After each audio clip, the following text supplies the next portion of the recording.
Well, welcome and good evening, you wonderful dice of all alignments. I am Lunar D8, and this is part 6 of Let's Play The Letter. This is a horror game visual novel.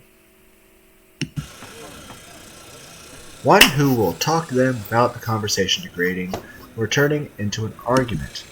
Or barring a nearby friend, I am an interior designer under a confidentiality agreement to listen. Higher, come on now. The place is bustling with movers, carrying furnitures here and there, along with several trunks of personal belongings taken from our penthouse. I can hear Luke barking at them in the other room. I make sure nothing is handled carelessly or gets stolen. Careful now! I know your pictures are framed by cheap plastic, but those are framed by African blackwood and are one-of-a-kind commissioned paintings. Why? Each one is easily worth a lifetime of what you not make. Just want to double check in, make sure it's recording. Yep. It's hard to tune him out. The walls do not do a good job of muffing him all. He's kind of a dick. But then again, it is Luke. Yeah, it is the dick. I would still hear him ranting if it were the opposite side of the mansion, and I'm wearing earplugs. I'd really like to thank you for inviting me to breakfast, Mrs. Wright, but I already ate, so I should really go back to work. Nonsense! You arrived so early. You must not have gotten a proper meal. What does everyone consider a good breakfast? Our butler has made Comment! a surprisingly lovely bubble and squeak. What? What? I don't even know what that is. Okay, everyone out there. What do you guys consider good meals? Like, what's a good breakfast in your opinion? And what do you traditionally have for lunch? And what do you traditionally have for dinner? I know dinner tends to be a very variety sort of thing. But yeah, what do you guys consider a good breakfast? Sit. I'd situate us in the dining hall, but it is a mess right now. Oh, Johans! The man in question appears, ready with a tray as he starts to set the table for us. We sit in silence as we each are served a plate. Bubble and squeak, topped by nicely poached egg and cherry tomatoes and other garnishes adorning the edges. Okay, so what is bubble and squeak? Is it fish? I assume it's a... what is this? I assume fish. A cup and a saucer and a teapot with some Earl Grey, good tea by the way, it's usually what I tend to brew, is placed down for Marianne and I to ask for an orange juice. How are you liking the project? Drop that vase and I'll have your head. I know it's only an 8 million yen vase, but I swear, I'll... 8 million yen. Really? I know yen is not worth as much as $1, but I'm pretty sure that still amounts to $80,000. What the fuck? I think I make that in, what, 3 years?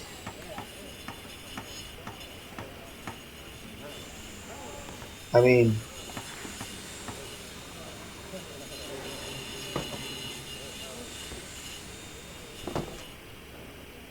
shit.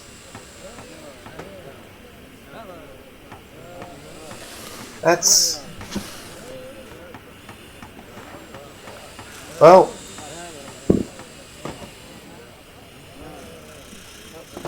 yeah. The cost of that vase alone would be enough for me to basically live comfortably the rest of time. And I'd still work, but I mean, I wouldn't have to... I basically would consider myself... if I had the cost of that vase suddenly in my bank account, I would consider myself very rich. Well, it's certainly a fun challenge, incorporating the designs of a Jacobean manor and the functionality of a modern household. I have ideas I would like to suggest, by the way, about what to use the second bedroom for. I have been informed of your goddaughter and thought a kid-friendly room might be in order. You read my mind. I was actually going to bring that up. Oh, that would just be so lovely, Marianne. That way, Kylie can bring her friends over as well. And a good friend of mine, Rochelle, is expecting a baby. So, why don't we think about putting a crib in there too? That does bring up a point, Hannah. Why haven't you had a child yet? Because you've been married for 7 years. Don't normally couples conceive a child within the first 2 years of marriage? Isn't that what most couples do? Maybe I'm misunderstanding the way couples work, at least when it comes to marriage. What's normal? What do you guys consider normal? I don't know.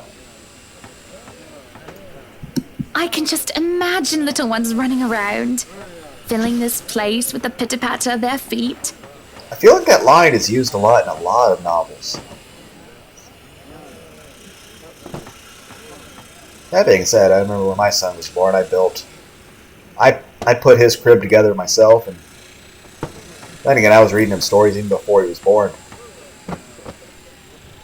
Heck, I would tell him I love you every single day, and probably 1,000 times a day, and I would read him all sorts of stories, and change his diaper, and feed him, give him baths. Then the best thing was taking him to the park and just how much he was excited and had fun and was playing. Though, even then I had a tendency to hurt myself. I remember one time I climbed up on this one little thing to play with him, and I jumped down a distance of 1 foot and I sprained my ankle. Granted, I still didn't stop that from letting me run around with him and all that, but my whole leg was throbbing. And later that night I had to put an ice pack on my ankle because it actually swelled up. My ankle swelled up 3 times its normal size. I seem to get hurt too easily.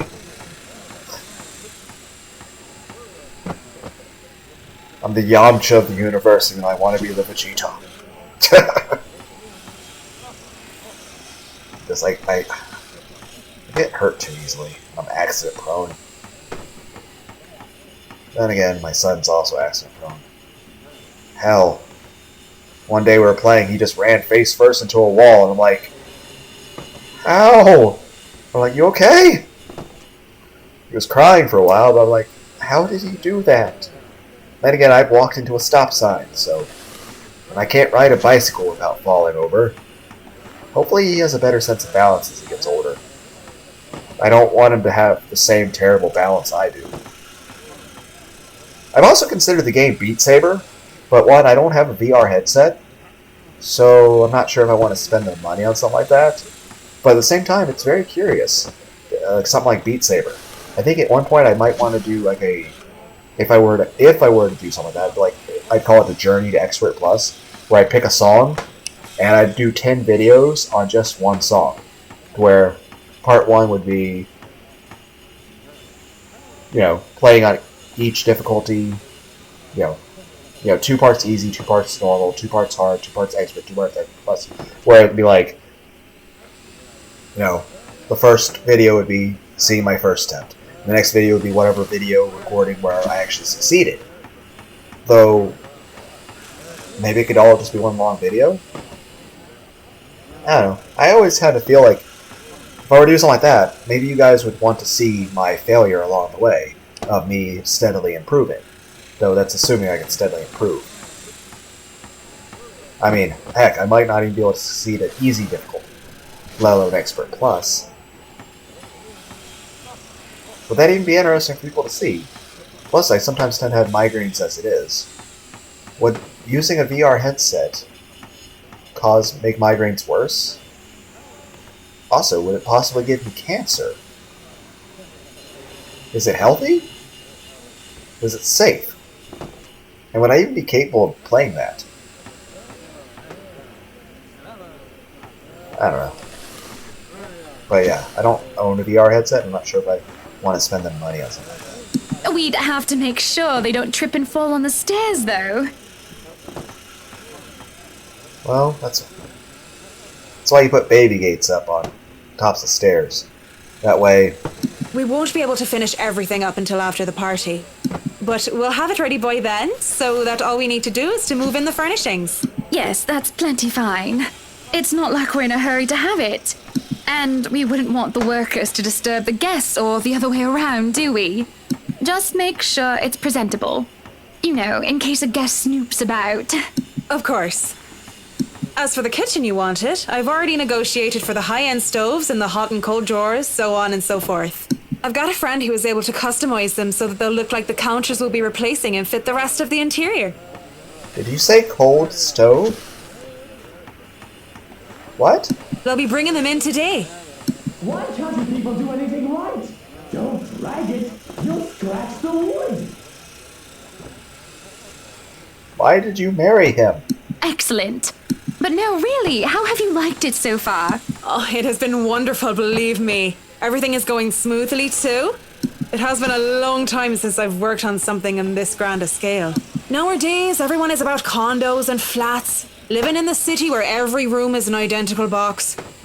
Believe me, this is very refreshing. We lived in a condo before this, Marianne. I didn't mean any insult. It's fine, sweetie. Look at you, all frazzled. I was just pulling your leg. Luke wanted that penthouse when we got married, and you can thank him for purchasing this place as well. She looks confused. Of course, she's every right to be. She no doubt overheard you push that estate agent into the sale, making quite the aggressive offer. She saw me sign the papers for mansion as well. I just had to scoff. Don't be fooled. I'm just the treasury. I wouldn't be able to make a purchase this grand without his seal of approval. I see. That's it. That's all you have to say.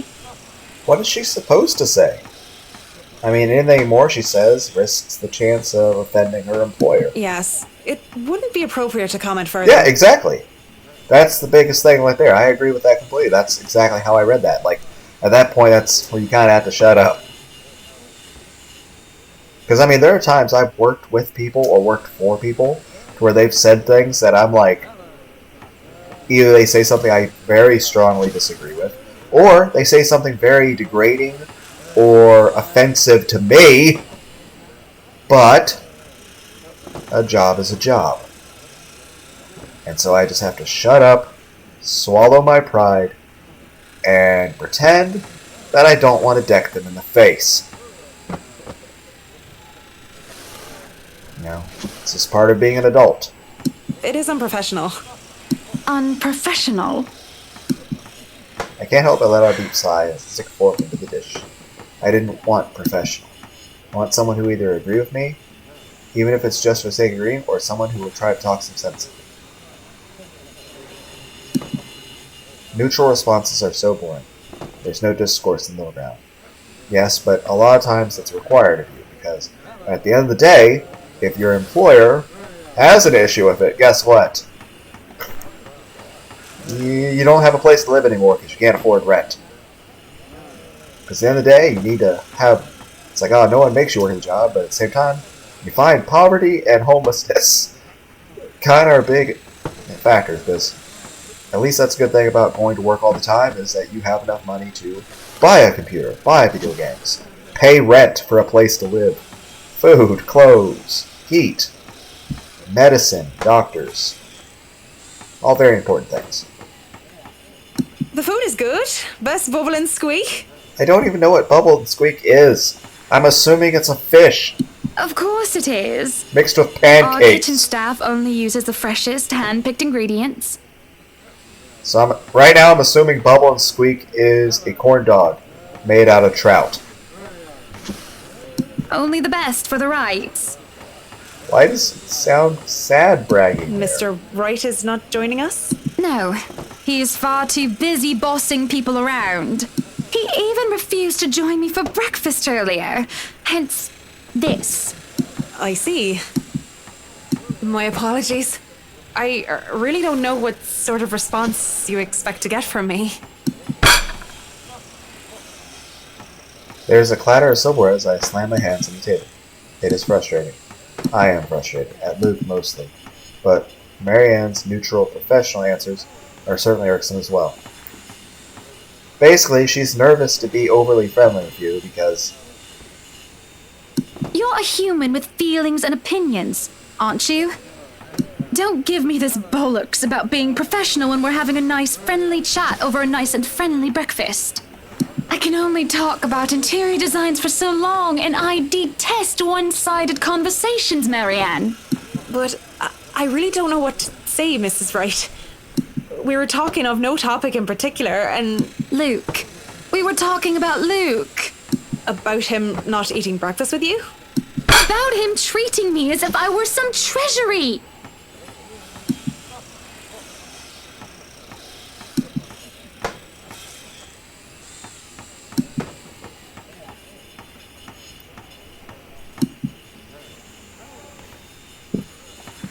Oh.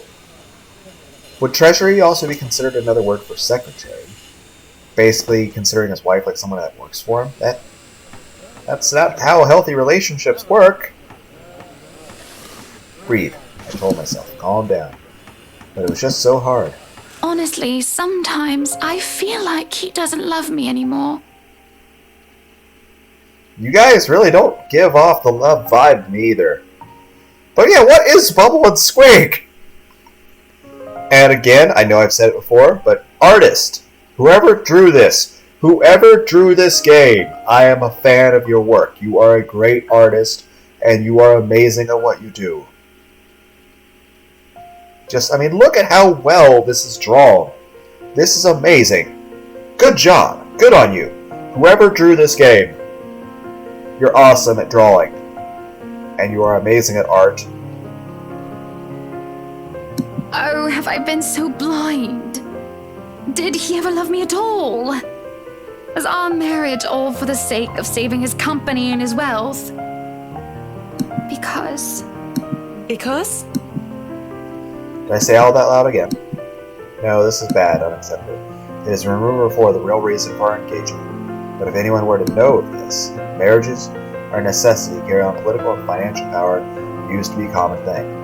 But the Evans-Wright union is perfectly and happily ever after. I will say this, the whole point of marriage is supposed to be you love somebody. Like, I was married in the past.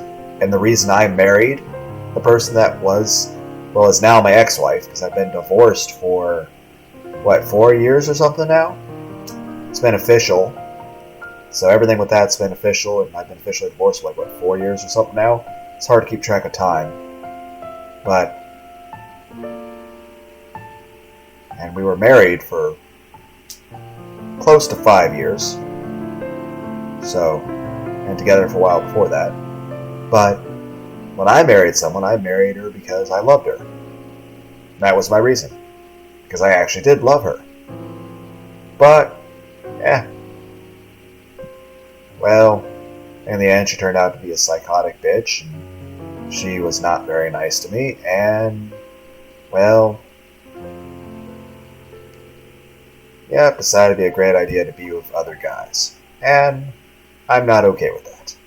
Then again, every relationship I've ever been in ends with me either being cheated on, dumped, or both.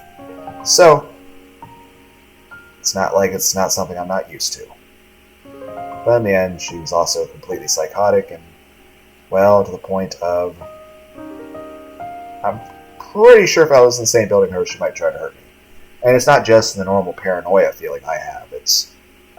She actually is, unhinged. So, literally it got to the point that there were sometimes we were having sex and she would say that she was seeing her brother's blood-covered ghost watching us have sex. Because, her brother was dead. And so she was seeing his ghost, covered in blood and gore, which she felt the need to go into detail about, watching us have sex. And I'm like, my dick is inside you, and I don't know if there could be any more of a red flag that I need to not be. But at the end of the day, biggest cause of that divorce was she decided it'd be a great idea to fuck other people and leave me for another guy. So,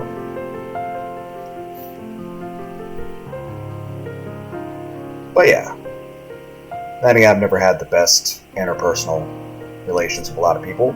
I think I've probably been rejected by 10,000 plus women at this point. I've never had very much luck with that, and I tend to have very bad anxiety, and, I do know I have a lot of paranoia for certain things, and sometimes I tend to be very emotionally flustered on the inside and tend to deal with a lot of depression. Aside from that, I mean, I know when I was in school, I was one of those people that got bullied a whole lot. I mean, hell, people would throw shit at me. Not literal shit, but people did actually throw urine and piss at me. And rocks. And knock me downstairs. And face first into a radiator. And into the lockers. Basically, I was that person that, got bullied a lot. And basically everyone in the school hated for a while. Though, probably by the second year of high school, everyone just sort of stopped. Though, I think one of the biggest things, I don't remember what year it was, but it was a tragedy when it happened, and I felt terrible that somebody did such a thing. But the whole Columbine shootings, when that sort of stuff started being public, people started leaving me alone more, because they were kind of scared that I was going to do that. Not that I ever would. Like I said, if I were to ever use a gun on somebody, it would be in self-defense or to protect somebody else. Like if there was a woman being raped or something. And even then, I would still try to avoid killing someone. I don't think I could ever deal with the guilt of actually killing somebody. Like I said, I prefer the ideal of pacifism if possible. Though unfortunately there's been times where I've gotten the shit kicked out of me a lot. Well, turns out if you have 5 people just beating the shit out of you and stomping you in the ground and knocking you into a brick wall and then throwing shit on you and knocking you into a dumpster, you kind of have to fight back at some point, or else you start getting too many injuries. But I don't know. I've always had a fascination with stories and movies dealing with horror and the macabre and stuff like Macbeth and Shakespeare and Edgar Allan Poe and the Canterbury Tales and even the whole Greek mythologies. But I don't like when people get hurt.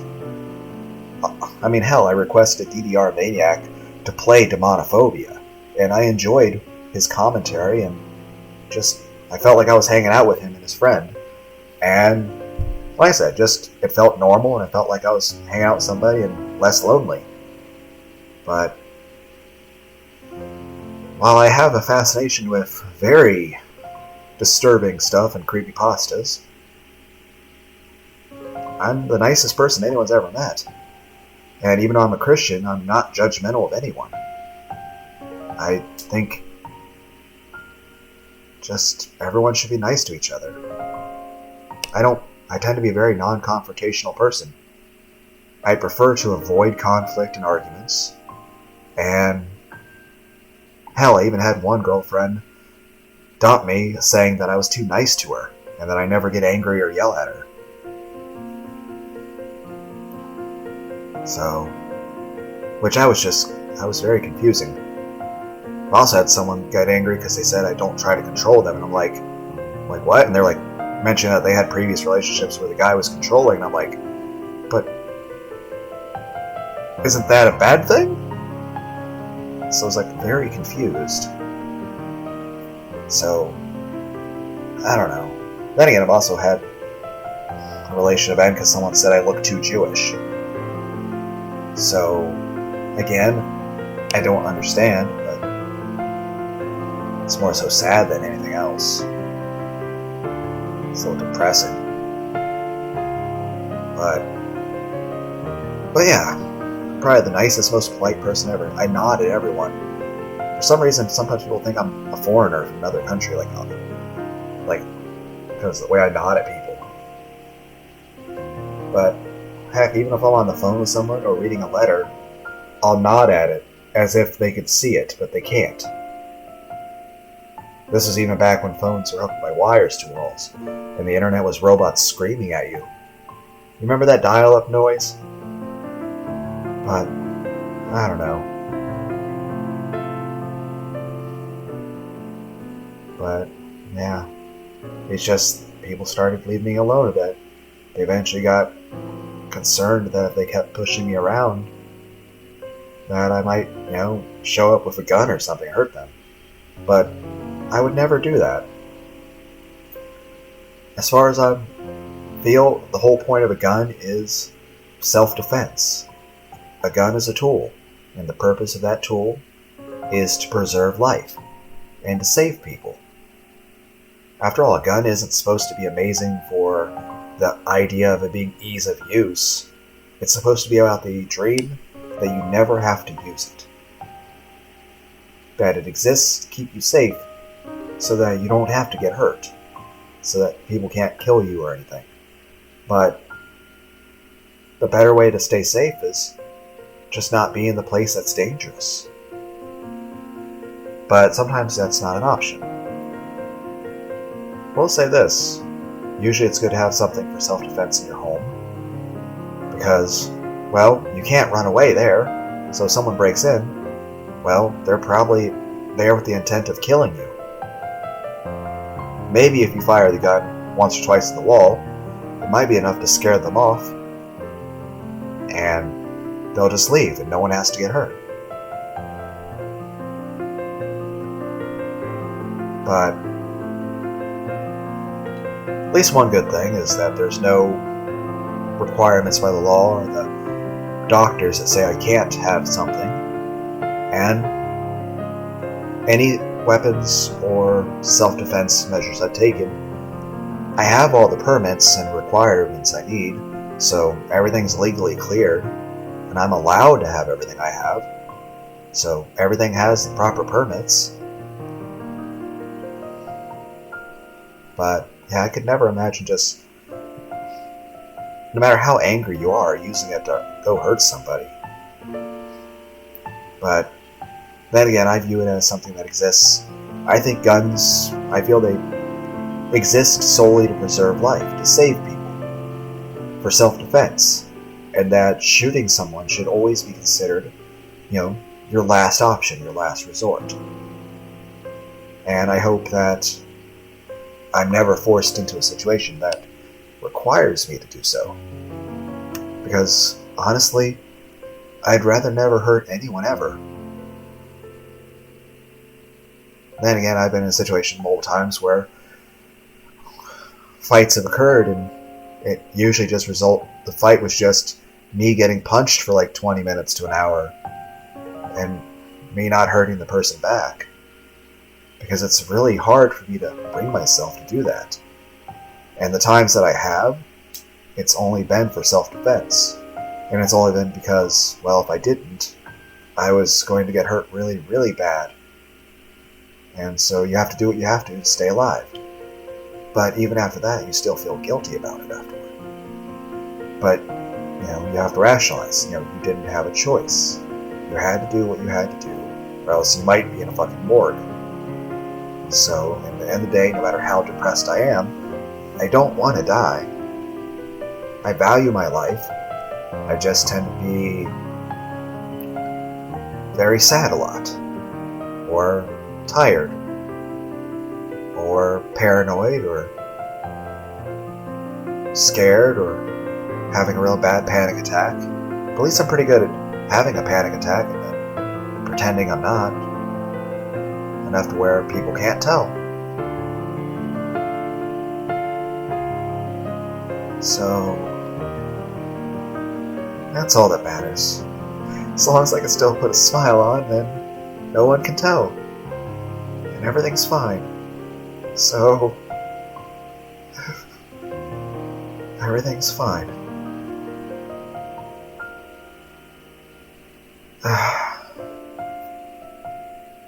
It's fine.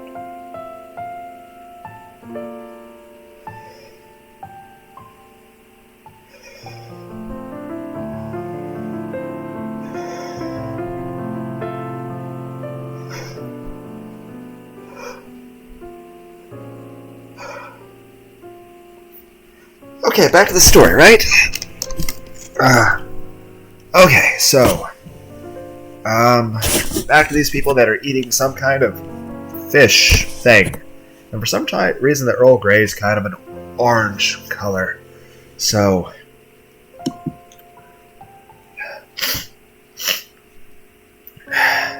was supposed to be. It is true that when we first met each other in order to discuss dealings to make the then failing Wright Enterprise a subsidiary for Evans Incorporated. But I do remember being in love with him, and there were times when he said he loved me back, even if I'm not sure of what the truth is now.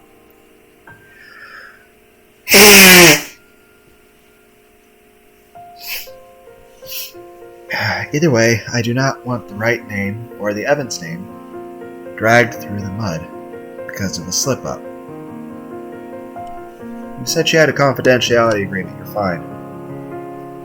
You shouldn't threaten her. That'd be mean. We're gonna save those.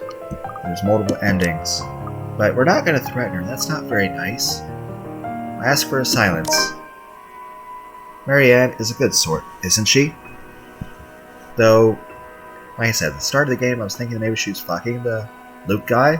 Now I'm thinking that maybe she's, into women. So I'm maybe I can't read for people very well. So far she's been reasonable and accommodating, even towards Luke's ridiculous requests. Patient and professional. Did it only extend to business?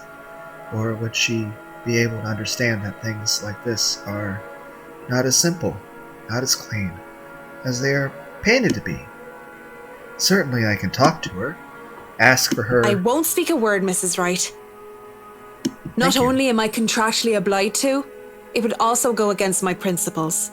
Thank you. Here's a hug. This is no one else's business but your own, and it should be kept between the two of you. Though I'm assuming one of the workers probably overheard us, and they're going to say something to Luke. And then the Hannah person's going to suspect it was Mary Ann, get angry and yell at her when it wasn't her fault. And whoever you wish to seek counsel from. Please, Marianne. You have to understand. These sort of affairs, if anyone were to know this, they could just twist it and we'll be ruined. All I ask for is your silence on the matter. If I am to be frank, Mrs. Wright, this isn't new for me. You aren't the first, and you certainly won't be the last to have complicated dealings. Unless what you're doing is illegal, I turn a blind eye. Can I trust her? If I wasn't in the same boat, I'd be trying to pry those secrets and gossip with you about them by now. Well, I'm keeping that information confidential as well. It's not like I have any other choice, do I? Thank you. We continue to eat our meal, finishing the last of the food and drink. When the food and the parlor open, Mary Ann and I are just sitting in Madam, silence. the photographer from Luxury Living is here. Okay. I give him nothing but a small nod. This was a wonderful meal, Marianne. You're free to return to your duties. I must excuse myself. Okay. It was my pleasure. Yay. And thank you for the food as well. You're welcome. Making my way down the stairs, I look back to see Marianne giving me a nod and a small smile. That certainly put me in lighter spirits. An interview with Luxury Living. That is today, isn't it? Oh yes. People had caught wind of our new mansion the very moment we left the open house. Luke had boasted he could acquire the property in no time. And allowed a photo shoot for an interior design magazine to be scheduled today. Well, there were complications, and it took longer than it usually does for us. Hopefully I won't have any other unfortunate slip-ups with someone who isn't bound by confidentiality. The mansion's grounds has been one of the first things to be fixed up, aside from the bedroom. Although it's still a work in progress, it had a promising start, and I can already see the flower patches. Luke's favorite daffodils stand out easily, having been transplanted from the post spots that used to litter the rooftop of our penthouse. Why, if the morning crew thought Luke was being hard of him, they clearly didn't see the landscaper on his way out. The man looked like he was ready to faint, and Luke seemed ready to kill him by the end of their discussion. It is in the gardens that I see him standing near the flowers in quiet admiration. Oh, hi, Zach! He is hard to miss, the hulk of a man who clearly did not belong. And the big backpack and suitcase he has with him makes him look much larger. It is a peculiar sight, seeing someone who looks like he does handling little delicate things. With such care, he looks up from the garden and does a double take before a friendly face replaces his serene expression. Miss Wright, yeah? Hi, Zachary Steele here from Luxury Living, ma'am. Hope you weren't waiting too long. But it looks like you're still moving in, huh? Thought for a second there my calendar was wrong and I came here too early. The one and only. Welcome to Maison de Right. And yes, we've been in the process of moving in as we were delayed, but it won't be a problem. They're just adding a few things here and there, and you should still be able to do your work. Where's the rest of your crew then, Mr. Steele? Zach is fine, please. Mr. Steele makes me feel like I'm a mascot for a cleaning product. Anyway, I'll be your one-man crew for today. Don't worry, been doing this gig for a while now. You must be quite the veteran to handle this on your own. We've had a full crew coming into our penthouse the last time we were covered in your magazine. Veteran? Oh, your words are too kind, Miss Wright. Hannah, if I get to call you Zach, you have my permission to call me Hannah. Now this is a friendly Alrighty exchange. then.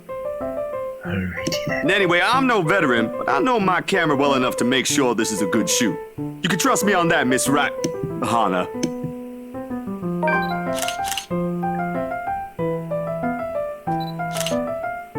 Somebody gotta look up what these achievements are for. Zachary proves quickly enough that I can, in fact, trust him. His skills with the camera and experience in this industry, at the very least. He is kind, curious, listening and following as I lead him around the house. A really nice fellow, and he treats our household staff well whenever we cross paths with them. I answer his questions to the best of my ability, and he is patient enough to answer mine whenever I get curious enough. For one, I ask what the bags are for. They are quite the magician's toolkit. From inside, he had procured several items to embellish the interior with. Bowls of fruits, lemons, trays, pepper mills, stacks of cookbooks, cutting boards, and glass canisters filled with colorful nuts. And grains are brought in for a kitchen setting. For the bathroom, there are white towels, seashells, and decorative soaps. There are other things as well, too numerous to count, all in that large backpack and suitcase. Tricks of the trade. Softens up a room, makes a place feel more homey, and fills it up with texture. But you guys probably have better stuff I can use for this. No lights. Don't tell me all of these are just props. Well, I've got my tripod here. For things like these, natural light is best. I'll just have to set the shutter speed to a real slow setting, and as long as nobody steps into the shot, it'll look great. Oh, it better. We go through the rooms one at a time, although we first tackle the ones the movers have no business in anymore. Oh wow, this is a big room. Ballroom. The ballroom needs little preparation in its grand design, although there is some trouble at first with wide open space and the pictures being backlit. It is the kitchen that Zachary props come in handy, considering how Johans kept the place so neat and sterile, one can practically eat off the floor. We carry on touring the house and taking pictures where we can, with exception to the rooms which we have yet to gain any purpose or design. Too bad I can't take a sneak peek at his photos yet. Funnily enough, he is using a traditional camera. I didn't even know film still existed. The way he speaks, however, I can see that he knows enough about his craft that I'm not too worried about botched photographs. I imagine photography must be cathartic for him, judging by how at ease he looks while taking pictures. There are small snippets of conversation in between the clicking of the camera. He even goes so far as to talk about terminologies, like shutter speeds and aperture, when I ask about the technical aspects. I can't quite see the picture as it is made, much like when I watch artists paint on their canvas, but just like watching someone passionately practicing their craft, such as this is exciting in its own way. Going through the many rooms has been quite the exercise for both of us. And that's another thing. Not only is this very well drawn, but I mean, look at the way Zach. You can see his hand moving slightly, and you can see like the way she's breathing. It does make it feel much more alive, and that you're actually there. And I will say this: Hana has a very nice figure. I would say 10 out of 10. Absolutely breathtakingly beautiful.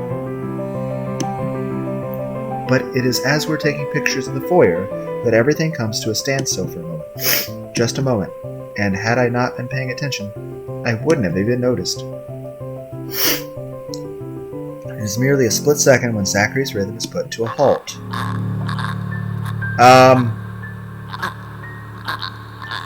His finger doesn't move to release the shutter.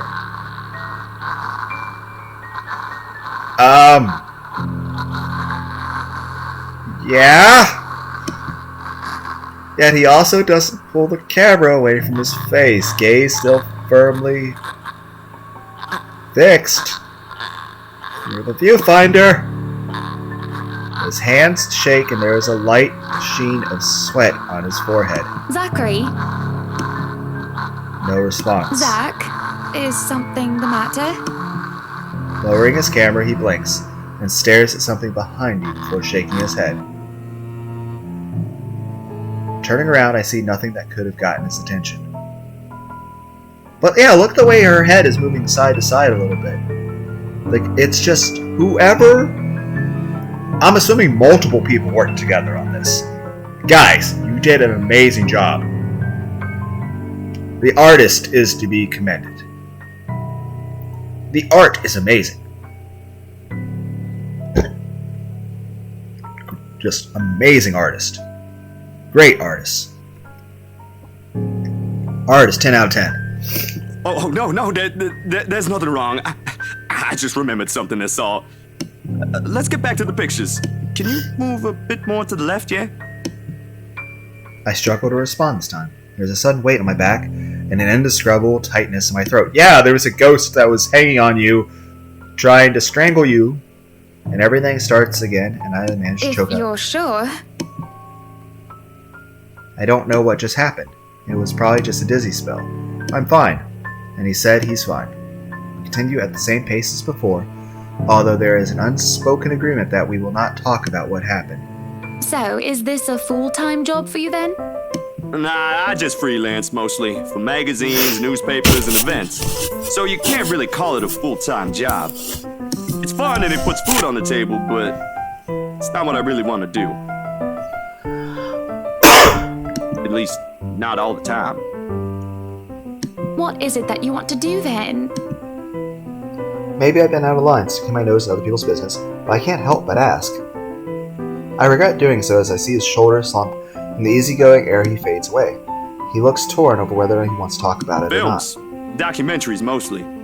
But cinematography is a lot more difficult than photography, right? Hey, it's an acquired skill.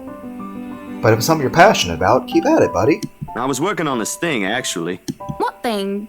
Well, it wasn't really a big thing. People didn't like blue foncé very much. People don't like a film about colors. I suppose they would have liked Blue Bibby a lot more. What does baby mean? Very funny.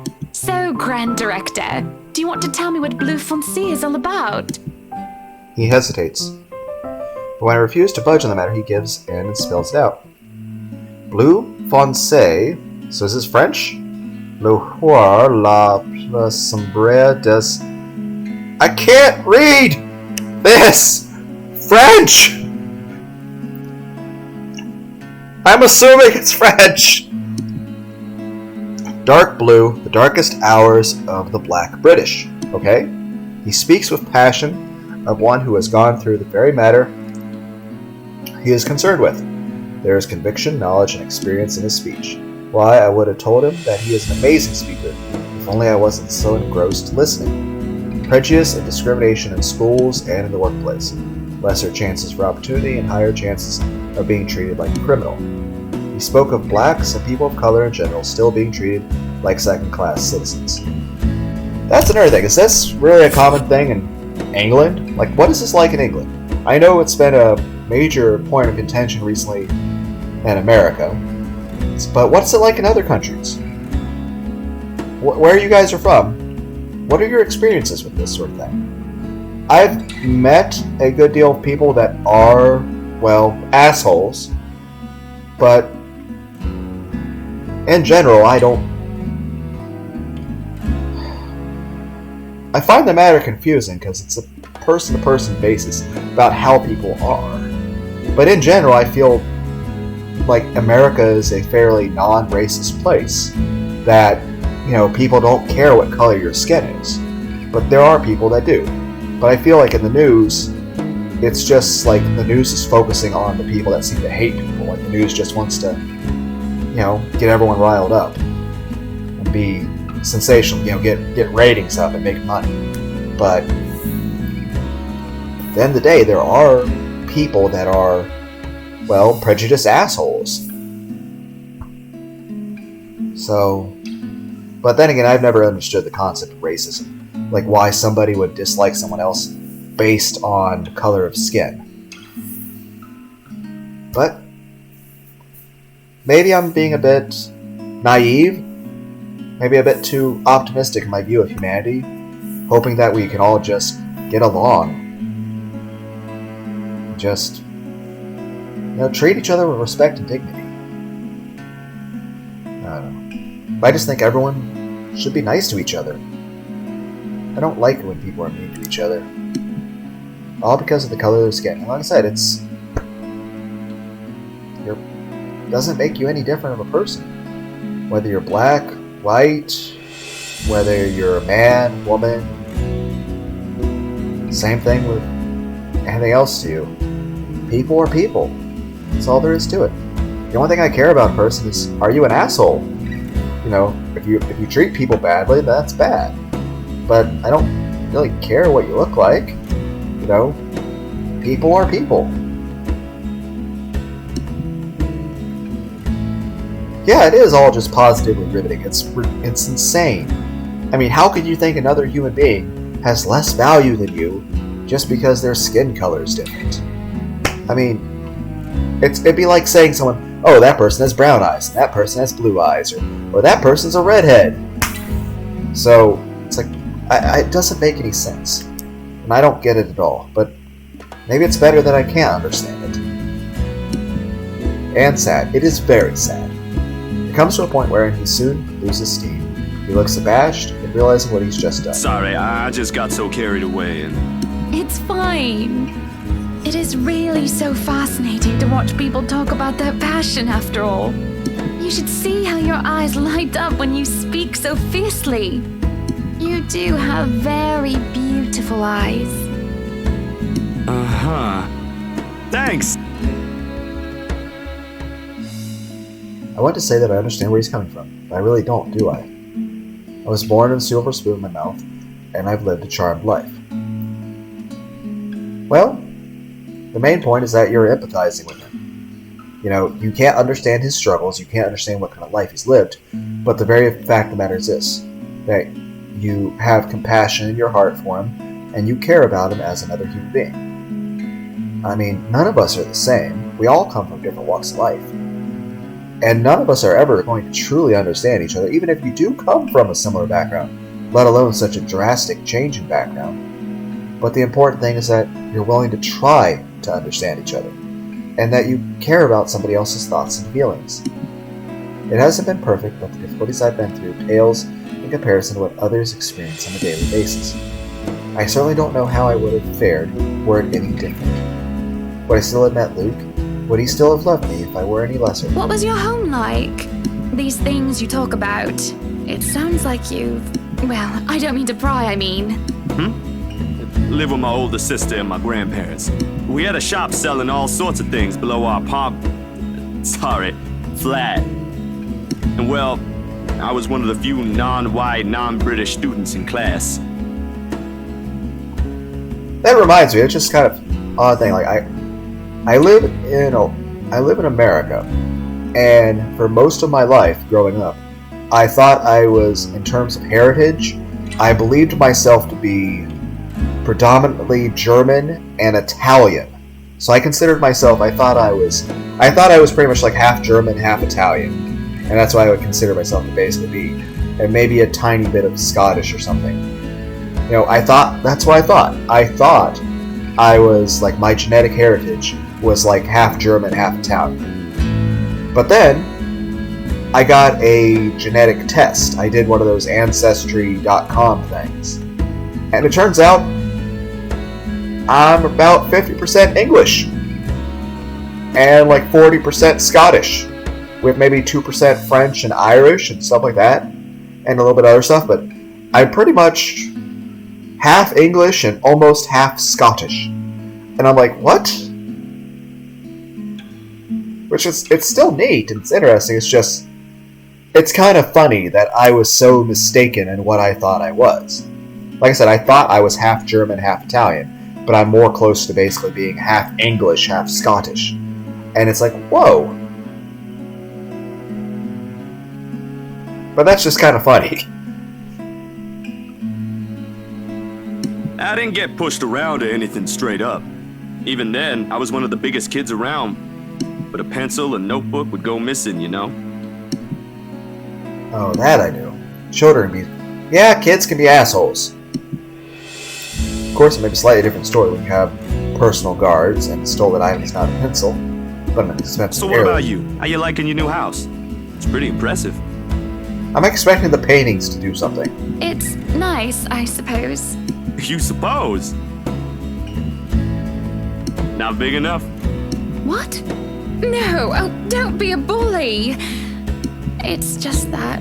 I understand if you don't want to talk about it. I was a little girl all dolled up and treated like a fragile porcelain, with nursemaids waiting to be hand and foot. All that material possessions anyone could ever want. I could ask for on a whim, and it would be handed to me just like that, but I barely saw my parents. Just goodbye kisses in the morning before they went off to who knows where they needed to next. That's one thing I never understood. Like, whenever I could, I would spend every moment I could with my son. You know, I tried to do everything I could to be a happy family and to be the best husband and best father I could be. But, well, life tends to disagree with you, I guess. It tends to put obstacles in your way that you have no control over. But that's one thing I never understood, though. Like, I'd imagine if you're rich that, you know, you don't have to go to a job or anything, so why not spend more time with your kids? More times with your family? You don't have to worry about, like, oh, I have to go work a 12-hour shift, and I have to go do this, or, you know, I gotta go wake up, go to work, and go here and do this other job. No, you can just focus on the people you love or your passions and interests. That's one thing I never understood, like, why some people say they get bored if they're retired. I'm like, how can you be bored? Learn an instrument. Draw. Spend time with family. Meet some friends. Have a romantic encounter. You know, read a good story. Me personally, I'm enjoying making these videos a great deal. It's almost addicting. I saw them more often on the telly or in the papers than I ever did in person. I remember my old house. It was a lot like this one. Big walls and big halls, but nobody in it. Not really. It makes you think how alone you are. A pensive mood overcomes us. Then there's a moment where neither of us are sure how to go on from there. Things have gotten a bit too personal, yet it isn't wholly uncomfortable, like as if we've been friends before. That's normal, ain't it? You just moved here. In general, I think it also helps the fact that Zach seems to be a really nice guy. You'll make home out of it yet. He certainly makes it easy to believe that. My childhood house is indeed a lot like this one. Just as large and extravagant. And just as empty. I hope he's right. So, Monsieur le Photographe, you've covered the one and only Ermengarde mansion. What's next on the agenda? The interview? Boring. It's an interior design and housing magazine. And they want to know what Miss Wright has to say about her interior design and house. Honor Wright thinks she bought a magnificent house that she can certainly brag about. Blah, blah. Boring. You know what they should print more of? I watched an interesting documentary the other day. Bleu Foncé, the darkest hours of the Black British. I recommend you watch it. That is very nice of you. That is awesome. Those are the things that people should know about. But I think his boss would get upset. Simply because, it's his film, so wouldn't that be considered a conflict of interest? It could actually make his paper look bad because it makes it look like the photographer is just, editing stuff himself. It could be construed as dishonesty. But Hannah, good on you. That's awesome. What do they care? Maybe I'm if I use a overthinking it. purple or green bowl of fruit in my kitchen? People, right? Oui. People are shite. Haha. What do you think? Do I look good with this angle?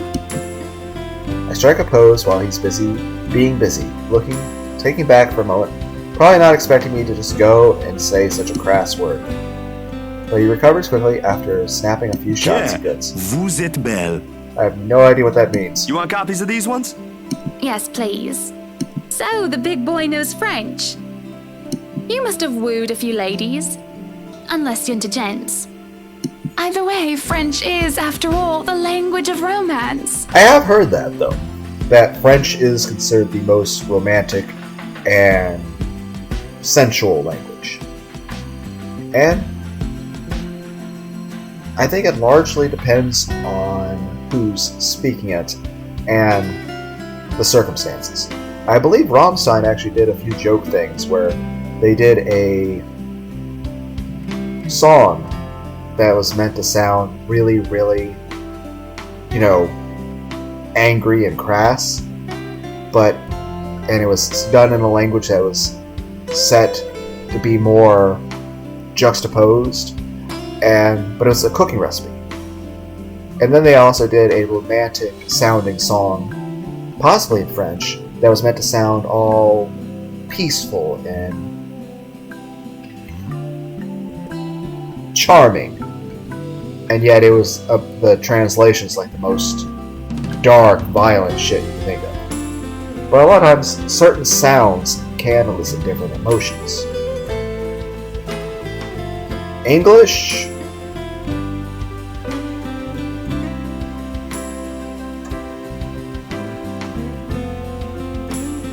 I think it's more so just a natural evolution from, a mix of those languages in that area, Spanish, French, German of the European areas. And of course, there's like dozens of accents here in America. And then of course, there's numerous accents in England. I think there's 4 distinct accents that are supposed to be in England. Though I'm not too familiar with it myself. But I think the whole point is you're supposed to be able to tell if somebody's from London or from Bristol or Cardiff or something like that. But I wouldn't be able to place it. I'm not sure if what somebody from England would think of my accent. Everyone's got a different way of speaking English. But I know the differences between, say, New Jersey and Manhattan or Texas can be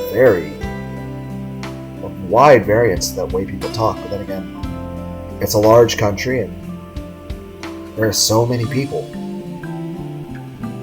And of course, there's other countries where non-native English speakers will learn English.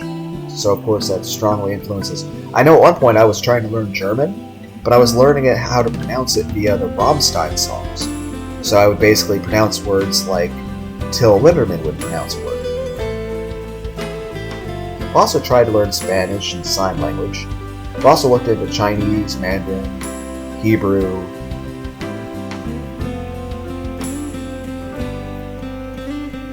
But I imagine I would probably care for French the most as a language if a beautiful woman were speaking it. Obviously with affection. The idea is that, the person actually sees me as a friend and actually likes me, as opposed to just some random person who's like, yep, that's that disgusting guy, Lunar D8. He's gross and ugly looking. It's still a little effort to refer to myself as Lunar D8 and not accidentally slip and say my real name. Because, well, that would be unprofessional. That would be, not that it's a profession, but, like there's any sort of anything I have to adhere to aside from just not offending YouTube's, policies to get something deleted, but so in general I just can't show nudity, so I gotta be careful about that. But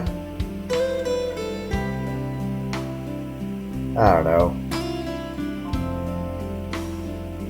just trying to be normal, I guess. But yeah, I imagine a very pretty girl speaking French with a lot of smiles. Then again, Vietnamese isn't a bad language either, because then again, the main thing I'm thinking of is the Darling of the Franks, that song that's in Vietnamese. Didn't even know that was Vietnamese. I thought that was Japanese at first. And I was like, oh wow. I don't know. I think it's amazing that the world is so big and that there's so many different people in it. There's so many different cultures and languages, and accents, and styles of clothing, and types of art, and types of music. Did you guys ever listen to the music from India with sitars? That's really cool. I mean, I think it's amazing that we have so many people having different art styles, and it's so wonderful to be able to enjoy so many different stories and music. No, I don't know about quoting fancy poetry, but I've made lunch for a girl before, and they did like that fancy French cuisine. Can you cook your best? I have no idea what that is, but I have had crepes before. Those are good. I can cook just about anything as long as I know the recipe. C'est magnifique. It has been too long since I've had a nice and proper chat with a good friend. No, Lee is certainly not a good friend.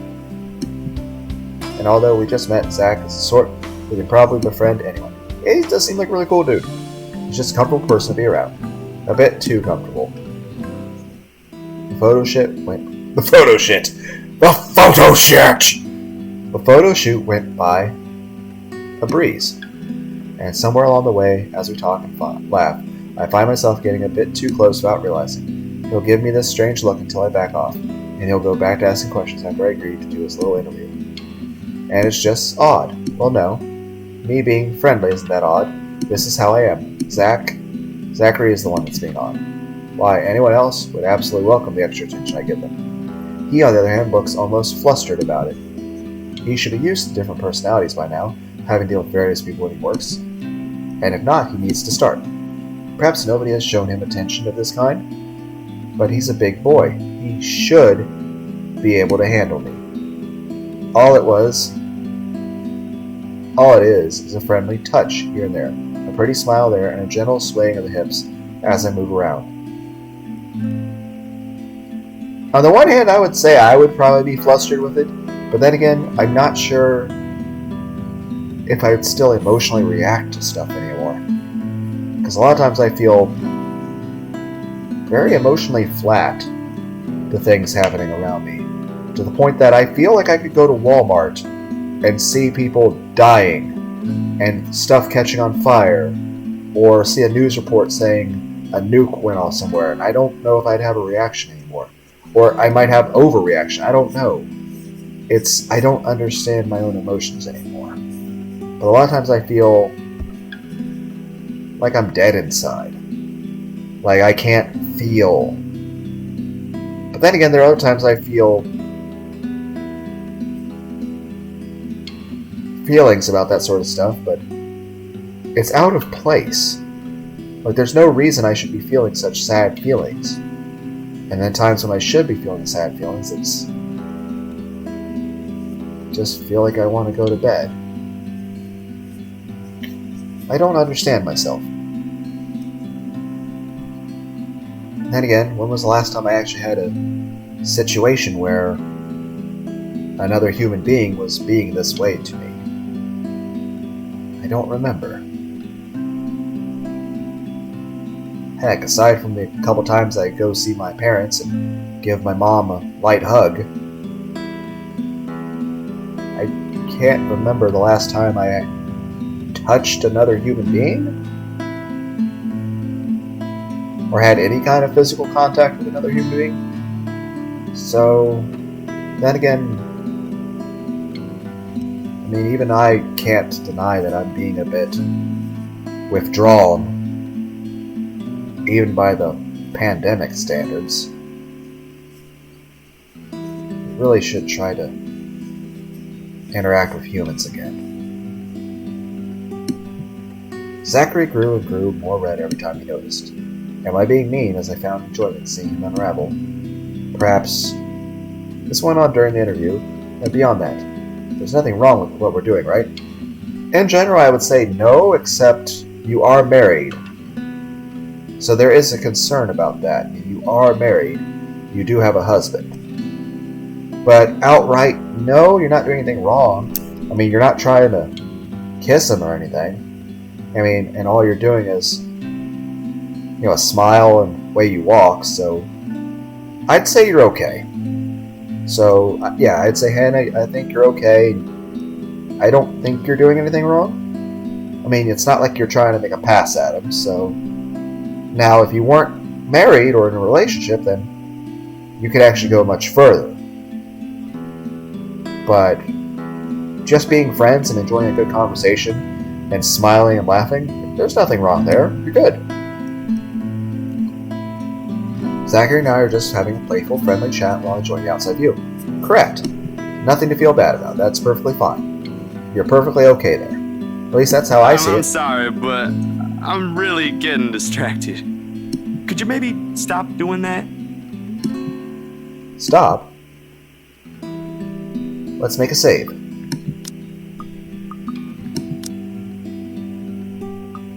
Okay, we'll stop. I'll stop if it makes you uncomfortable, sweetie. Sorry. No, I should be the one apologizing. Why, you're a shy one, aren't you, big guy? It's not that, but... He gestures to the ring on my finger and lets the fact of the matter hang heavily between us. And that is an important thing. You know, if you're married, you can't really, hit on somebody. I mean, I know there's times where, even though I was about to say times when I was single, but honestly, there have been lots of times where I've been single. That's a very broad statement. But there have been times where I actually have, in the past, had a married woman make a pass at me. And I'm like, on the one hand, horny and very desperate and alone. On the other hand, I'm like, you're married, no thank you. And I'm like, I know I'm not going to get another offer for a while, but no, I'm not going to mess with a married person. That's wrong. Heck, even if a person's just in a relationship, I'm not going to violate that. I'm not okay with that sort of thing. Being told explicitly that I am too forward is not a common occurrence. I think I'm more stunned at the fact that he pointed out rather than being rejected. Not that anything is going to happen between us in the first place. It was just going to be some harmless flirting, right? So, you've never had a girlfriend? No. No boyfriend either. Just in case you were gonna ask for that one next. And you haven't even had your first kiss? These guys are like 30, right? Like, she is probably 36, and he's at youngest 28? Maybe 35? Not a one, ma'am. Do you want to have your first kiss today?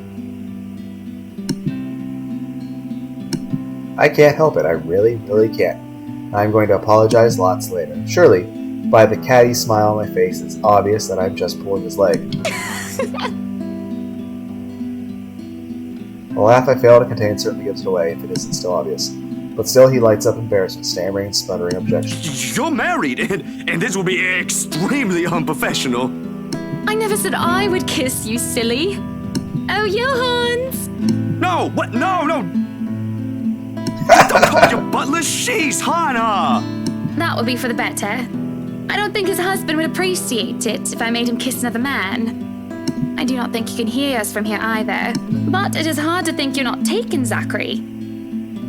I kind of thought they were going to hook you up with Isabella. Why, whoever becomes your girlfriend will be so lucky to have you. You can cook and take wonderful photographs. Well, it is nice of you to say that, Hannah. and it should build up his self-esteem. Also, why do you not have a girlfriend? I mean, you seem like a really cool dude, so... I mean... Wonderful meals and wonderful memories. I can play guitar too. You can? I have a guitar. I can't play it worth a shit. Then again, I haven't really played it much at all in a while. Though back when I was trying to learn, I'd be trying to learn stuff like System of a Down. But, yeah, I don't remember how to play anything. Oh my. Wonderful serenades as well then. I don't think I would consider BYOB by System of a Down a serenade. Perhaps I can find a young lady who deserves a fine, strapping young gentleman like yourself. That's actually really nice of you, Hannah. You really should do that for him. I mean, if you're in a position where you know beautiful women who would actually like him, then you should. That'd be really nice of you. Let's not get carried away. No! Zach, take the offer. Take the offer. It's one thing to not go after a married woman, because absolutely not. That's wrong. But if she wants to hook you up with someone, say yes. Besides, I gotta be going. It's getting late and I got someplace else to be. Say yes A shame. to getting a hookup. You know, she wants to get somebody. She says she knows beautiful women who would actually like you. Take the offer. Get set up on a date. I will be expecting you again. I mean, you're what, soon, 35 years old now, copy of my Zach? photographs, yes? If you don't start dating now, you're gonna die alone. Of course, I'll even deliver them personally. Just, don't try to make me kiss your butler when I drop by. As fate would have it, the very moment the words leave his mouth, Johannes comes out of the house. Judging by the slight raise of his brows, he had heard only the tail end of the conversation. There shall be no kissing of any butlers under this roof, Dunker. Yeah, that word means thank you, I believe. So, I assume he's of a German heritage? But you are not under a roof, are you, Hansi? To my amusement, he takes a step back, safely placing it with the threshold of the where and under the roof of the house. And just as ever, he is quickly reply with a sardonic I reply. am now. As I was saying, madam, it's about time for supper. Will I be needing to set an extra place at the table? Oh, what? No, I was just leaving, actually. So, you have a good night, Hannah. And you too, Hansi. It was nice to meet you, Zach, honey. You have a safe trip. Well, that's very cordial of you. Thank you. He nods, and then, the grin on his face, and we say goodbyes is the sweetest I have ever seen. I linger looking out for him with his relatively tiny bicycle, backpack safely secured in the back seat by the front, a suitcase hooked up to the back. Yeah, I wouldn't be able to ride a bicycle. I just don't have the balance for it. Anytime I try to... And at this point, I can't learn how to ride a bicycle, because one, you have to have a sense of balance to even be able to learn. Two, I'm pretty sure if I attempted, I would wind up in the hospital, and I can't afford those medical bills. I watched as he went down the path back to Anson Village, until he is nothing more than a blip on the horizon. I cannot help the small smile on my face as I go inside for supper. Entering the dining hall causes me so much confusion. It is dark. For a moment I thought the electric work was not up to par, but that clearly is not the case, as every other room is bright with artificial light. Finding the light switch is a monumental task, considering the size and my unfamiliarity with the room. To make matters worse, the darkness grants the room a different atmosphere, eerie and frightening. It takes longer than I thought to find the switch, something that will have to be rectified later on. My skin starts to prickle, and there is the distinct feeling of being watched. It unsettles me, and only spurs me on in my search. Well, I at least don't see any faces anywhere that are not meant to be there. Though I don't know if I'd feel comfortable living in a house with portraits all over the wall, but I don't know who those people are. When I do open the lights, there's a hiss. Turn the lights down, woman! Are you a mix of drunk and hungover? And what wine is green? Is that absinthe? There at the end of the hallway is my beloved husband, with his face in one hand and a glass in the other. Perhaps I can let it go. It's only one glass of wine. However, I can feel myself livid after I see the toxic green liquid mock dreaming me. So that is absinthe, right? It's that it's a type of alcohol that's got something psychedelic with it. Something to do with wormwood, I think? I'm not sure. I can't remember. but it's supposed to have a psychotropic properties. Maybe similar to LSD, but very weak dose. Luke, what? And the sugar cube, I think it's because apparently it's supposed to be very bitter. Are you drinking absinthe? But I was right. It is absinthe. But a lot of people. There's also, I think, some concerns that absinthe does additional damage to your liver and possibly your brain. I'm not sure. You know what the doctor said. Absinthe, Luke. Are you actively trying to kill yourself? Because if you are, we can just hit you with a bloody car. Honeybee, Buttercup, not too loud, please. Also, why are you driven to drink? Like, what's going on with you that you're that sad? I mean, isn't ice cream a better solution? You know, ice cream and cake are delicious. Let's go, everyone hates you and you're Cthulhu. Whatever, have some Rocky Road, it's better. Besides, it's Lelouch, not too strong. Just hair of the dog that bit me. Hair of the dog. Okay, let me go over that phrase for just a second, guys. Okay, hair of the dog assumes that you had a horrible time the previous night where you got super drunk. And then, in order to alleviate the symptoms of said horrible hangover that's decapacitating and debilitating, you have a little bit of the said alcohol in order to alleviate said symptoms. For example, if you were to drink a shit ton of vodka and then basically be super hungover the next day, drink a tiny bit of vodka to help ease the transition. Helps with the hangover, dearest. Why did you drink enough to have a hangover? You drank? When? This morning, love. Don't be mad. So, when you were yelling at everyone, you were drunk then. Shouldn't that have made you nicer to people? I just needed a few drinks, having to deal with those simpletons. Yet you were still a dick. And maybe I had one too much. You don't Your see liver me is whinging about crying, you buddy. leaving me to handle them on my own. I had to attend the photo shoot and interview with Luxury Living. You know that. Let's not make this about me, Luke. I think it's fairly fine to be concerned that, hey, one, you've actively had a doctor tell you to not die. Two, why is your life so unhappy that you're drinking all the time? The worst thing I'm thinking about right now is I want to go to one of the restaurants that's by like a truck stop that's open at this hour, because it's in the middle of the night, so most, like McDonald's wouldn't be open now.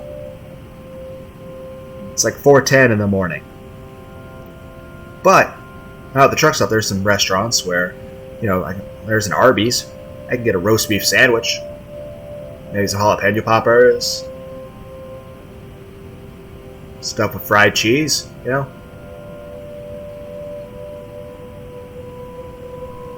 This is about you and your drinking problem and... Oh, I don't know, Hana, darling. What if my drinking problem, as you like to call it, is linked to you? Okay, this is not healthy in any way of the term. And obviously, if you're drinking because of your partner, then your relationship is fucked.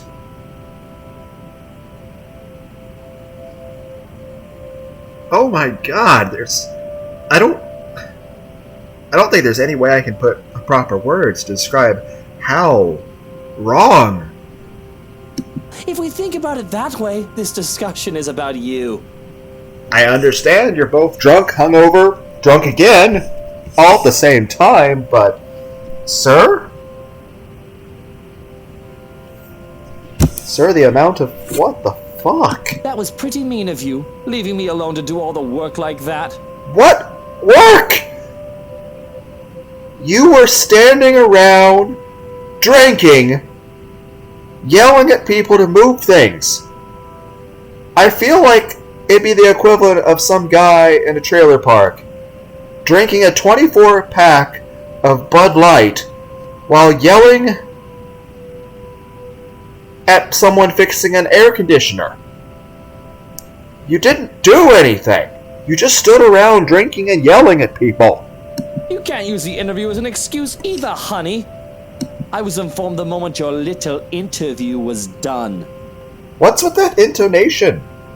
So, what was it then, What were you doing?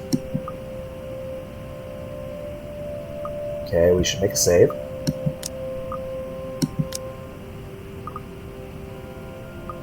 Well, I don't think we did it in gardening. It's not like we were planting something or... So, I mean, yeah. I was talking with Zachary, the photographer for Luxury Living. I have no reason to tell lies. It's not like I'm guilty of anything. I mean, yeah, you didn't do anything wrong, Hannah. I mean, all you did was walk around, take some photo shoots, get strangled by a ghost person, and just make good conversation and tell someone to pursue their dreams and offer to hook them up with somebody. But as Luke's expression turns, he makes me feel like I am actually to blame for something. He has a way of making me feel laid bare with just a look. That had really struck me when we first met years ago. That giant Negro? What?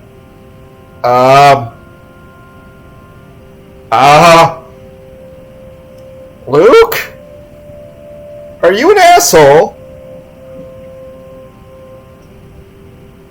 I know it's not exactly the IGG version of that word, but that's not a word people are that you should use. And here's the thing, in general, I don't agree with the whole political correct stuff. Like, you know, saying there are like certain words. Like, in general, I don't think you should censor certain words. I don't agree with most of the political correct stuff because I feel like, you know, I don't like censorship. But if there was one word that I would say that no one should say, it's that or the N followed by the I, followed by the G, followed by the G, followed by an E, followed by an R. Especially since I'm white, I should definitely not say it. But, and don't get me wrong, I do laugh, so like, you know, Dave Chappelle or a comedian uses it. But, you know, I feel they have a right to use that word. You know, it's their race. But, I don't like that word. I really don't like that word. I don't like censorship, and I don't like editing, and I don't like...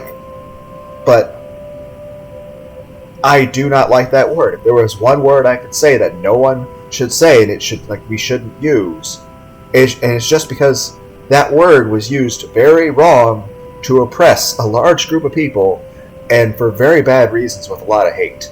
And it's just, there's nothing good of that word.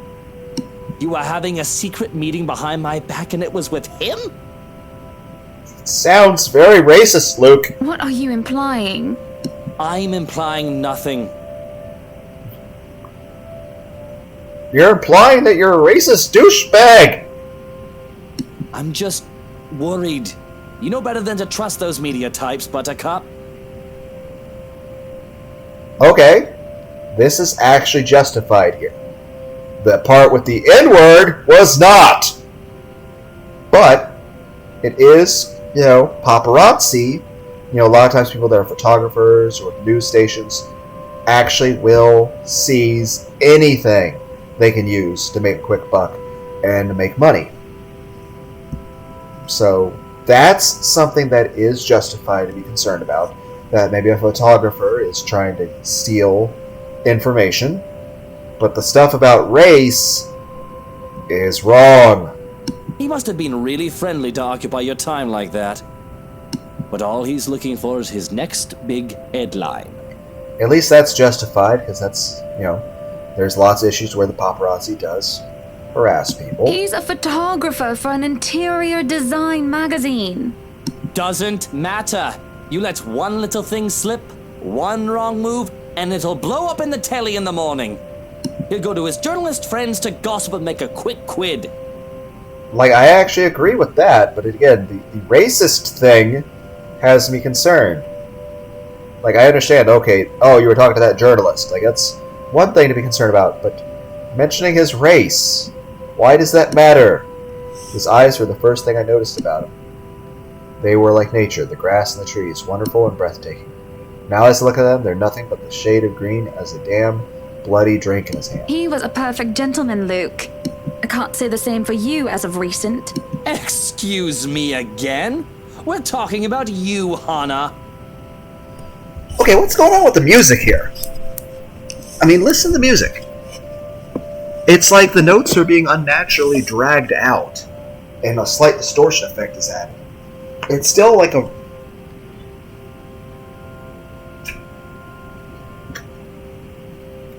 It's like the notes of the music are straining.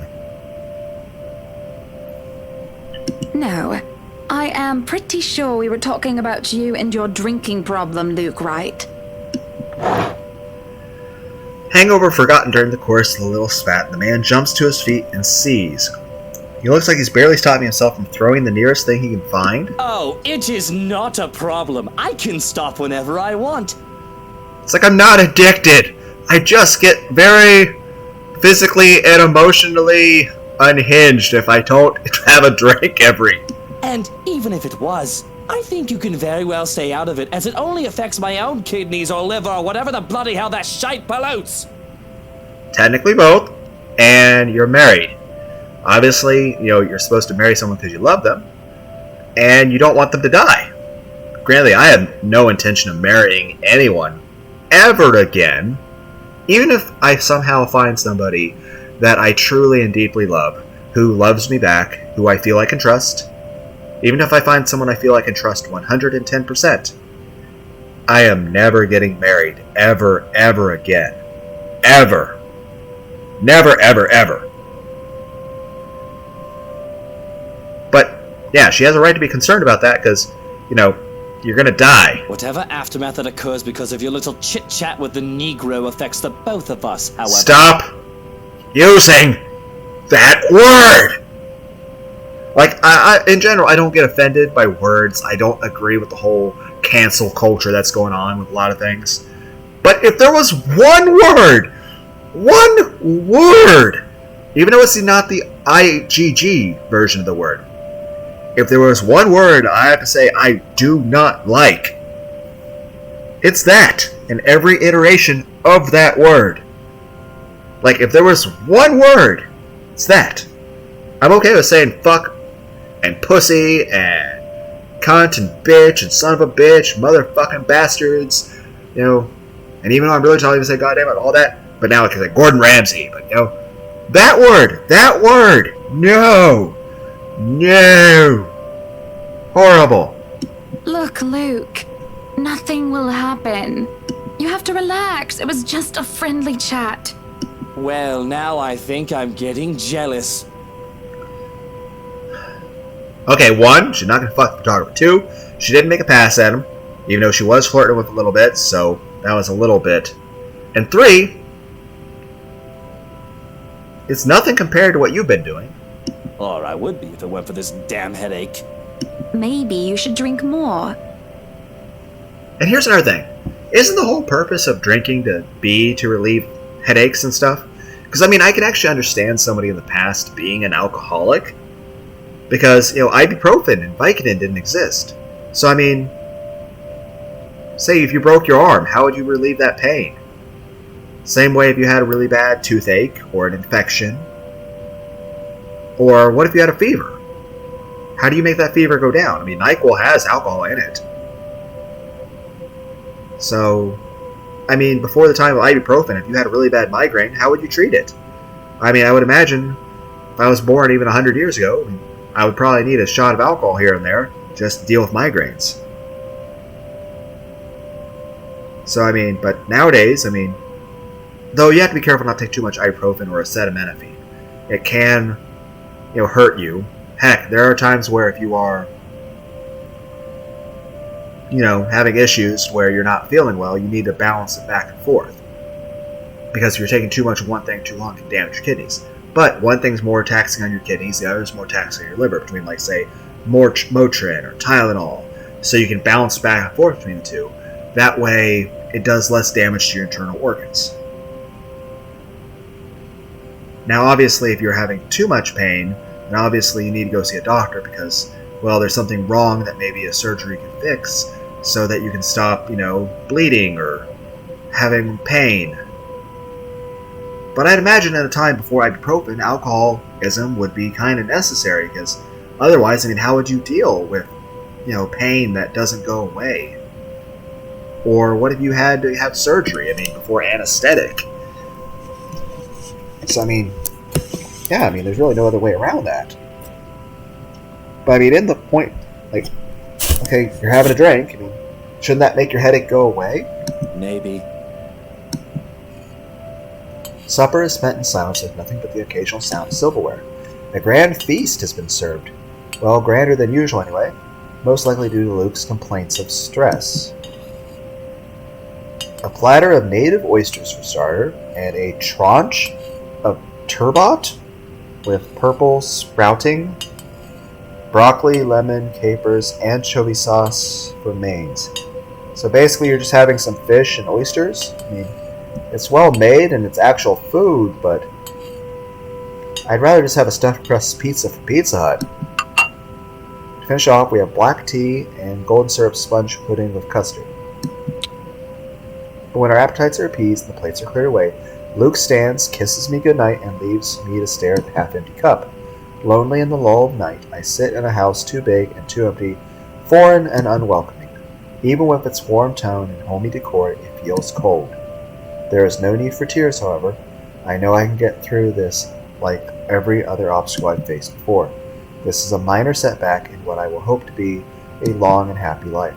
To remind myself that this place is for Luke and our future children fills me with renewed vigor. But you guys are 38 now, aren't you? Besides, it looks like someone is having a cry already. The wailing is far away and muffled.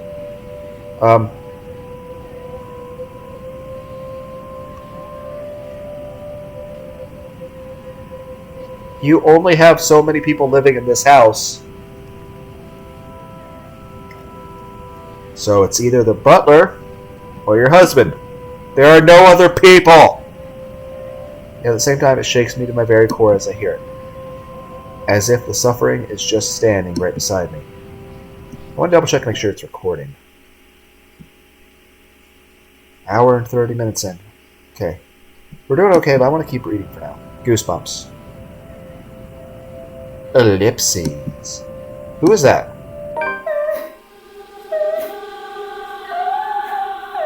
Curiosity sinks in as I follow the sorrowful sound of the kitchen.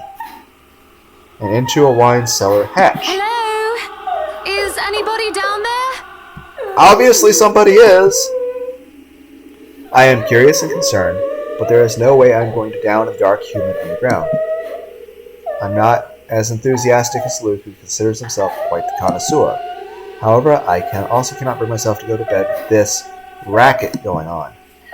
If he's one of the household help, they will surely need some talking. If it's one of your household help, then they're obviously injured. If that sound is happening, you know what I would assume is happening? Your butler, one of your maids, fell down the stairs and she's at the bottom with a broken leg, crying because it hurts really badly. After all, this wouldn't be the first time I've gone and found one of the maids sobbing their eyes out over one thing or another. As professional as our staff is, they are still human. Yes. More often than not, it was either Johans or I who'd calm them down, who'd help them figure out how to go on about things. Unfortunately, I'm not high in spirits right now, so I'm not wholly benevolent. Save, because I'm pretty sure opening the hatch results in death. Okay, let's choose death. I may not be going down, but there's no point in talking to closed doors. Or hatches in this case. The thing refuses to budge at first until there is a soft click, and it easily swings free. As I lift the hatch and look down to the cellar, a sense of uneasiness washes over me. Hey, this is that scene we saw earlier in her dream. Except she's going to fucking die. It isn't just a sudden onset of vertigo and nausea, but also the darkness. It's suffocating. And as I look down, it feels as if it's looking back at me. I worry that something will suddenly pull me into the deep. I can hear her whispering, "Help me," calling for me. She wants me, needs me. She wants to drown me, pull me down, suffocate me in her embrace, until I sink to the bottom. A deep abyss awaits, inviting yet foreboding. She calls to me from in there, isn't she? And I do want to help, I do. But the shadow threatened creeps out, and feeling apprehension keeps me in place. Already it paints the room in a darker light. This is like the dream all over again. There is a hook in my stomach as well, but this time it doesn't pull me back. Instead, it pulls me forward. There's a... Music's building up. There's a lurching sensation. The feeling that follows after is hard to explain. It feels like I'm watching myself from the sidelines, a spectator of my actions or luck wherever. I will myself to snap out of this detached feeling, to move, to do anything except stare at myself. And for a moment, I see the look of fear in my own face. I'm back in my body, but the hook in my stomach is no longer the only one. There are hooks everywhere, tearing and pulling at my skin, flesh, and bones. They pull at me in every direction and it hurts. It hurts so bad, but I just can't bring myself to scream out. Help me. Objective. Resist the ghost. Press tab to... What am I... Oh! S. R. Oh, I should put my hand on... Keep S.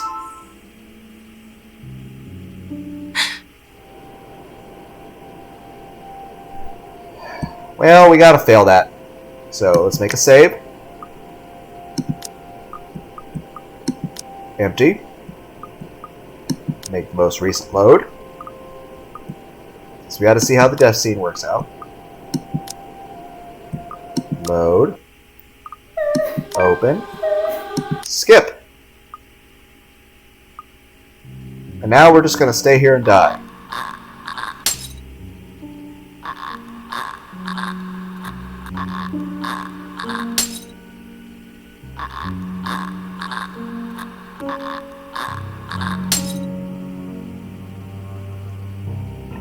Deeper and deeper, I drown.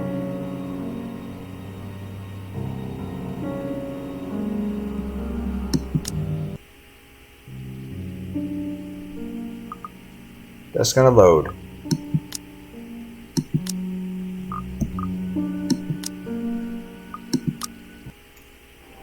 I wake from a deep slumber. It takes a while with the fog that has settled in my head and my heavy limbs. But soon enough I manage to look around, and I'm in our bedroom, although I do not recall going here. Luke slumbers beside me, looking peaceful and angelic. It doesn't matter. I'm safe, and I feel better than ever. Tomorrow, better days will come. Luke is already gone by the time I rise.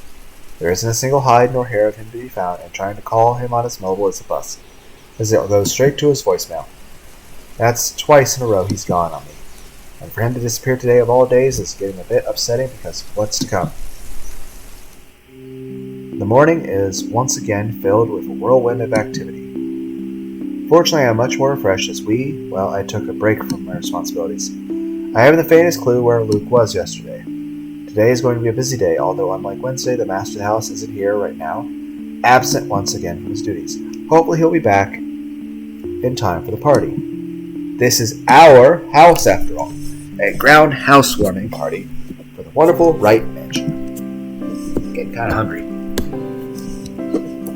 Every person of importance from Luxmore is invited, and there will be a few guests flying in as well.